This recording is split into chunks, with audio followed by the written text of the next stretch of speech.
Todo alerto na rin ang mga taga-Aurora dahil doon po inaasahang direktang tatama ngayong gabi ang super typhoon. At mula sa Baler, Aurora, nakatutok live si Ian Cruz. Ian? Pia, ngayon nga ay nagsisimula na ang napakalakas sa pag-ulan dito sa Aurora at ngayong gabi nga inaasahan ng landfall ng super bagyong Uwan dito. Malakas na storm surge na may kasamang high tide at malakas sa pag-ulan ang inaasahang magpapasidhiraw sa sitwasyon. Maaga pa lang, naglalaki ang alon ng naranasan sa Sitio Ampere sa Dipakulaw, Aurora mula Pacific Ocean. Sumampa na sa National Road ang tubig na may kasama pang bato. Sarado na po itong Sitio Ampere, itong National Road dahil nga po napakalalakas ng mga alon dito kahit po yung mga bato ay tinatangay dito sa kanilang National Highway. Kaya po isolated na ngayon yung papunta ng bayan ng Kasigura dahil ito lamang po ang tanging daan papunta doon.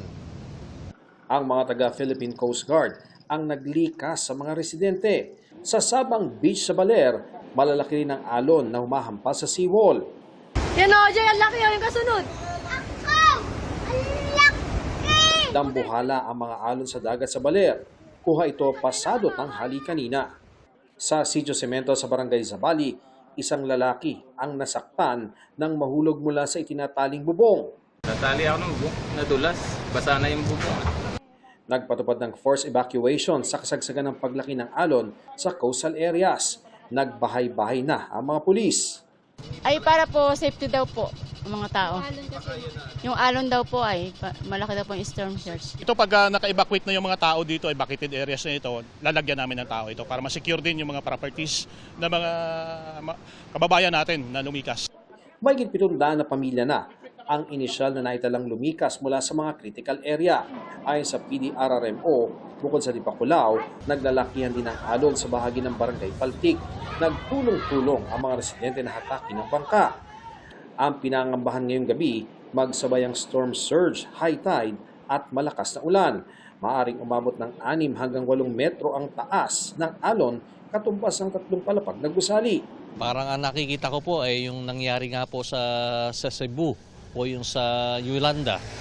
Halos ganun po ang napipicture ko po, pero wag naman po sana mangyari.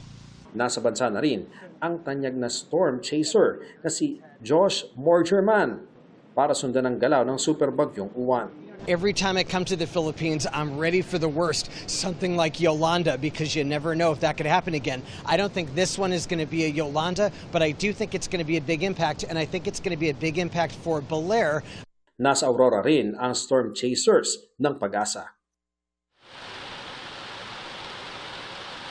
Pia, ayon nga sa PDRRMO ng Aurora ay inaasahang alas 8 ng gabi ngayon natatama ang sentro ng bagyong Uwan dito sa Aurora. Kaya naman dahil may malakas pa nga ng mga pag-ulan na kaakibat ay talaga magbabantay sila ng magdamag. Yan muna ang latest mula rito sa Baler, Aurora. Balik sa'yo, Pia. Ingat kayo, Ian, at mukhang lumalakas ng ulan dyan. Maraming salamat sa'yo, Ian Cruz.